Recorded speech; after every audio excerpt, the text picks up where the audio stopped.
پاکستان کے صوبہ پنجاب کے شہر لاہور سے 40 کلومیٹر پر واقع ایک چھوٹا سا قصبہ رائے ونڈ دنیا بھر میں تبلیغی اجتماع کی وجہ سے معروف ہے۔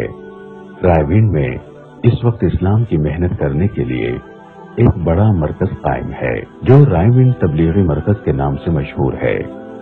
ہر سال یہاں حج کے بعد مسلمانوں کا دوسرا بڑا اجتماع ہوتا ہے، جس میں ایک اندازے کے مطابق پوری دنیا سے 20 لاکھ سے زائد لوگ شرکت کرتے ہیں۔ اس اجتماع کی تاریخ بہت پرانی ہے۔ کہا جاتا ہے کہ اس اجتماع کی ابتدا سن 1949 میں ہوئی۔ ایک عرصے تک یہ اجتماع 3 دن تک جاری رہتا، جس کا آغاز عموماً جمعرات سے ہوتا اور آخری روز یعنی اتوار کو صبح اجتماعی دعا کے ساتھ یہ اجتماع اختتام پذیر ہوتا تھا۔ یہ روایت اب بھی قائم ہے، لیکن گزشتہ کچھ عرصے سے انتظامی معاملات اور ہجوم کی زیادتی کی وجہ سے اس اجتماع کو 2 حصوں میں تقسیم کر دیا گیا ہے۔ یہ تقسیم علاقائی اعتبار سے کی گئی ہے، چنانچہ اب یہ اجتماع 2 حصوں میں ہوتا ہے۔ اجتماع کے لیے تیاریوں کا آغاز کئی ماہ قبل کر دیا جاتا ہے۔ سینکڑوں ایکڑ پر پھیلے وسیع العریض پنڈال پر عارضی شہر بسایا جاتا ہے، جہاں ضروریات زندگی کی اشیاء میسر ہوتی ہیں۔ ٹینٹ اور قناتیں لگائی جاتی ہیں، راستے بنائے جاتے ہیں، حلقے بنائے جاتے ہیں، وضو خانے اور بیت الخلا تعمیر کیے جاتے ہیں اور روشنی کا انتظام کیا جاتا ہے، اور یہ سب اپنی مدد آپ کے تحت ہوتا ہے۔ تبلیغی جماعت میں وقت لگانے والے رضاکار یہ تمام کام اللہ کی رضا کی خاطر خود بلا کسی معاوضے کے خوش اسلوبی کے ساتھ انجام دیتے ہیں۔ اجتماع سے پاکستان، ہندوستان، بنگلہ دیش اور دیگر ممالک سے آئے تبلیغی جماعت کے اکابرین خطاب کرتے ہیں، لیکن اس کا دلچسپ پہلو یہ ہے کہ کسی بھی بیان سے پہلے مقرر کے نام کا اعلان نہیں کیا جاتا، اور نہ ہی زیادہ تر لوگوں کو معلوم ہوتا ہے کہ اب کون بیان کرے گا۔ اس اجتماع کی ایک خصوصی انفرادیت یہ بھی ہے کہ اس میں تقریباً ہر مسلک و مکتبہ فکر سے تعلق رکھنے والے، زندگی کے ہر شعبے سے تعلق رکھنے والے عوام اور خواص سب ہی شریک ہوتے ہیں، اور اس کی شاید بڑی وجہ یہ ہے کہ اس اجتماع کو مسلک، مکتبہ فکر، جماعت سے مخصوص کرنے کے بجائے مسلمانوں کے اجتماع کے طور پر منعقد کیا جاتا ہے، جہاں بلا تفریق مسلک ہر خاص و عام شخص شریک ہوتا ہے۔ اجتماع کے بیانات کسی بھی طرح کی فرقہ واریت سے پاک ہوتے ہیں، جن میں لوگوں کو صرف اللہ اور اس کے رسول صلی اللہ علیہ وسلم کی جانب بلایا جاتا ہے۔ یہ محنت ایسا بننے کی ہے، ایسا بننے کے لیے مسلمان کو اجتماعی طور پر، امت کو اجتماعی طور پر اپنے فرض منصبی کی طرف جانا پڑے گا، اس کو دعوت کہتے ہیں۔ اس اجتماع میں بیانات کی ترتیب کچھ اس طرح سے ہوتی ہے۔ اجتماع کا آغاز جمعرات کو عصر کی نماز کی ادائیگی کے بعد مختصر بیان سے ہوتا ہے، پھر مغرب کے بعد تفصیلی بیان کیا جاتا ہے، جو اس دن کا آخری بیان بھی ہوتا ہے۔ بیان کے بعد عشاء کی نماز ادا کی جاتی ہے، اور اس کے بعد ہر حلقے میں انفرادی طور پر تعلیم کی جاتی ہے۔ یوں پہلا دن اختتام پذیر ہو جاتا ہے۔ اگلے روز یعنی جمعۃ المبارک کو فجر کی نماز کی ادائیگی کے بعد بیان ہوتا ہے، جس کے بعد ناشتے کا وقفہ دیا جاتا ہے، جس کے بعد جمعۃ المبارک کی نماز تک کوئی بیان نہیں ہوتا، بلکہ ہر حلقے میں انفرادی طور پر تعلیم کا سلسلہ چلتا رہتا ہے۔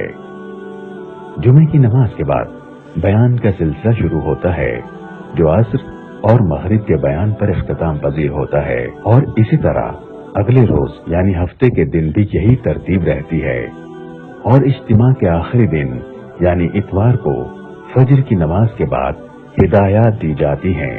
تو مشورے کے بعد اس سارے ساتھیوں کو بستی میں پھیلا دیا جائے۔ 100% ملاقات کرنی ہے، 2 ساتھی ہو جائیں، صرف 2 ساتھی مسجد میں رہیں، تاکہ مسجد بھی اعمال سے آباد رہے، اور جو مسجد آنے والے ہیں ان کو سنبھال کر ان کو ترغیب دیں۔ باقی ساتھی اور 2 ساتھی خدمت کے لیے ہو جائیں، باقی ساری جماعت جو ہے وہ بستی میں پھرے، اور 3-4 گھنٹے پھرے. علماء سے بھی ملاقات کرنی ہے اور خواص جو دنیا کے اعتبار سے ہیں ان سے بھی ملاقات کرنی ہے. جس کے بعد اجتماعی دعا ہوتی ہے. اب عموماً اجتماع کے ایک حصے کی اختتامی دعا امیر تبلیغ جماعت حضرت مولانا حاجی عبدالوہاب صاحب کرواتے ہیں، جبکہ اس سے پہلے دعا عموماً حضرت مولانا زبیر الحسن کاندلوی صاحب کروایا کرتے تھے. اجتماعی دعا میں شرکت کے لیے بہت سے لوگ خصوصی طور پر تشریف لاتے ہیں اور اس دن لوگوں کی تعداد سب سے زیادہ ہوتی ہے. رائے-وند تبلیغی اجتماع کے موقع پر ملک کے مختلف شہروں سے رائے-وند اسپیشل ٹرینیں اور بسیں بھی چلائی جاتی ہیں. اس روح پرور اجتماع میں ملک اور بیرون ملک سے بہت سی اہم شخصیات بھی شرکت کرتی ہیں.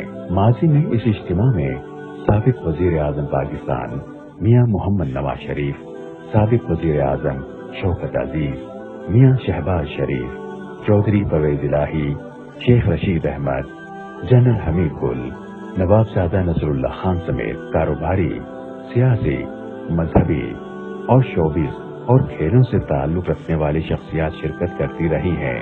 اس اجتماع میں غیر ملکی بھی بہت بڑی تعداد میں شرکت کرتے ہیں، جن کے لیے بیرون کا حلقہ قائم کیا جاتا ہے جہاں بیانات کا ترجمہ کیا جاتا ہے. تبلیغی جماعت کے اجتماع میں 3 دن تک فرزندان توحید کی تربیت کا اہتمام اور احکامات خداوندی اور سنت رسول صلی اللہ علیہ وسلم کی پیروی کی خصوصی تلقین کی جاتی ہے.